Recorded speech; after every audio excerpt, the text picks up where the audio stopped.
नमस्कार मंडळी and welcome back to my channel friends. So आज व्हिडिओ बनवण्यामागचं कारण ते म्हणजे जसं मी तुम्हाला म्हणालेले की मी काहीतरी इंटरेस्टिंग असं ब्रेकफास्ट म्हणजे सकाळचा जो नाश्ता असतो तो जर बनवला तर नक्की मी तुमच्यासोबत शेअर करेन. सो आज मी बनवलेले होते मेथीचे पोळे जे खूप हेल्दी आणि टेस्टी सुद्धा लागतात. सो माझे खूप आवडीचे आहेत. सो ही रेसिपी मी तुमच्यासोबत शेअर करणार आहे. आणि त्याचबरोबर अजून एक कारण आहे ते म्हणजे खूप दिवसापासून पेंडिंग होतं ते म्हणजे माझं जे वॉर्डरोब आहे ते मला थोडंसं ऑर्गनाइज करायचं होतं कारण खूप मेसी झालेलं आहे. त्यामुळे मी त्यासाठी काही पाऊच असतात जे कपडे ठेवण्यासाठी ते ऑर्डर केलेले ॲमेझॉनवरून. सो ते मला तुम्हाला दाखवायचे होते. सो हे बघा अशा पद्धतीचे हे पाऊच आहेत ज्याची प्राइस आहे ती मी तुम्हाला स्क्रीनवर देईन, तुम्ही चेक करू शकता. आणि जर मला लिंक भेटली ती मी नक्की डिस्क्रिप्शनमध्ये मेन्शन करेन. सो खूप चांगल्या क्वालिटीचे मला वाटले. सो हे जे टोटल आहेत ते 6 पाऊच आहेत. 6 पाऊचचा एक मी बंच घेतलेला. सो ह्याच्यामध्ये आपण आपले कपडे म्हणा काही साडी असतील किंवा काय असेल तर व्यवस्थितरित्या याच्यामध्ये ठेवू शकतो. सो मी माझं जे वॉर्डरोब आहे ते कसं ऑर्गनाइज करते ते सुद्धा मी तुम्हाला पुढे दाखवेनच.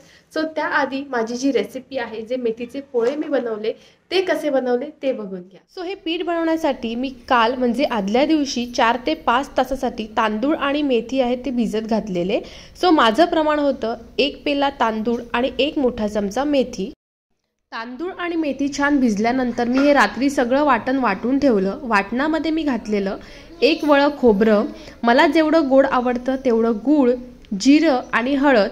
सो त्याचबरोबर मेथी आणि तांदूळ हे सगळं मी वाटून ठेवलं आणि रात्रभर आंबवण्यासाठी ठेवलं. पीठ छान आंबवून आल्यानंतर अशा पद्धतीने मी पोळ्या काढल्या. सो तेल लावून छान पोळ्या काढून घेतल्या आणि वरून मस्त साजूक तूप घातलं. सो हे मेथीचे पोळे आपण चहासोबत खाऊ शकतो. सो मस्त रेसिपी तर तुम्ही बघितली आहेत. आता मी लागते माझ्या कामाला. सो तुम्ही बघत असाल हे आहे माझं वॉर्डरोब जे खूप दिवसापासून मेसी झालेलं आणि मला हे छान ऑर्गनाइज करायचं होतं. त्यासाठी मी जे ॲमेझॉनवरून पाऊच मागवलेले ते मी तुम्हाला दाखवले ज्याची क्वालिटी मला चांगली वाटली. सो आता मी ह्या पाऊचमध्ये माझे जे कपडे आहेत ते व्यवस्थित भरून ठेवणार आहे. म्हणजे मला जे हवं आहे ते मी ते पाऊच काढल्यानंतर मला मिळेल अशा पद्धतीनेच मी भरून ठेवणार. कारण मी कपाट कितीसुद्धा चांगलं लावलं तरीसुद्धा एक गोष्ट काढायला गेली की बाकी सगळ्या गोष्टी मेसी होऊन जातात. त्यामुळे मी वेगवेगळ्या पद्धतीनेच पाऊच आहेत ते भरून ठेवणार आहेत. सो हे बघा मी एका पाऊचमध्ये माझ्या साड्या भरून ठेवल्या ज्या कॉटनच्या साड्या आहेत.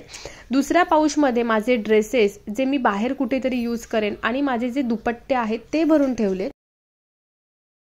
मुद्रा हाय. सो हे बघा अशा पद्धतीने मी पाऊच आहेत ते भरून ठेवलेले आहेत. इथे दोन्ही आहेत ते एक साडी आणि ड्रेस आहे त्याचा पाऊच भरून ठेवला आहे आणि इथे मी ब्लाऊज आहेत ते भरून ठेवले आहेत. सो अशा पद्धतीने का भरते आहे कारण आपल्याला कोणती पण गोष्ट हवी असेल तर मी फटकन काढू शकेन. जर ब्लाऊज हवे असेल तर हा एक पाऊच काढला की ह्याच्यामध्ये मला फक्त ब्लाऊज भेटतील. हा जो पाऊच आहे त्याच्यामध्ये फक्त मी माझे कॉटन साड्या भरल्या आहेत आणि ह्याच्यामध्ये ड्रेसेस आणि दुपट्टाच आहेत. त्यामुळे जे जे पाऊच आहेत त्याच्यामध्ये सेपरेटली मी सगळं भरून ठेवलेलं आहे. फायनली मी तुम्हाला दाखवेन की मी कबर्डमध्ये भरल्यावर ते कशा पद्धतीने दिसते. सो फायनली माझं जे कबर्ड आहे ते ऑर्गनाइज झालेलं आहे. सो मी तुम्हाला दाखवते मी कशा पद्धतीने भरून ठेवलंय. आणि मी वेगवेगळ्या कपड्यांचे वेगवेगळे पाऊच भरून ठेवलेत आणि बघताना सुद्धा छान ऑर्गनाइज वाटतात. आणि मला जे हवंय तो पाऊच फक्त काढला की मला ते कपडे मिळणार आहे. अशा पद्धतीने मी भरून ठेवले आहेत. सो वरच्या सेक्शनमध्ये मी माझे जे पर्सेस आहेत ते ठेवले आहेत. एका साईडला माझे जीन्स आहेत. सो हा पाऊच आहे त्याच्यामध्ये फक्त मी माझे टॉप टी शर्ट्स ते ठेवले आहेत. त्याच्या खालच्या पाऊचमध्ये मी ठेवलेले आहेत सगळे ड्रेस. ह्या एका पाऊचमध्ये मी ठेवले आहेत इंडियन वेअर माझं. त्यानंतर माझे जे डेली वेअरचे कपडे. त्यानंतर काही साड्यांना इस्त्री फॉल बेडिंग करायचे आहेत ते मी सेपरेट ठेवले आहेत. एका पाऊचमध्ये मी माझे ब्लाऊज वगैरे त्या सगळ्या ठेवलेल्या आहेत गोष्टी. आणि जे हेवी साड्या आहेत त्या मी हँगरला लावून ठेवल्या आहेत. सो अशा पद्धतीने छान माझं ऑर्गनाइज वॉर्डरोब रेडी आहे.